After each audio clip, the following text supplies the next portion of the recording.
మన వస్తువులు విలువైనవి, విలువ లేనివి ఏవైనా సరే మరొకరికి ఇచ్చేటప్పుడు ఎన్నో రకాలుగా ఆలోచిస్తాం. ఎన్నో విధాలుగా జాగ్రత్తలు కూడా పడతాం.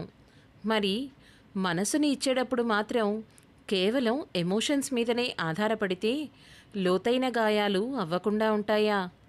అన్నిటికన్నా మనిషికి విలువైనది మనసే కదా.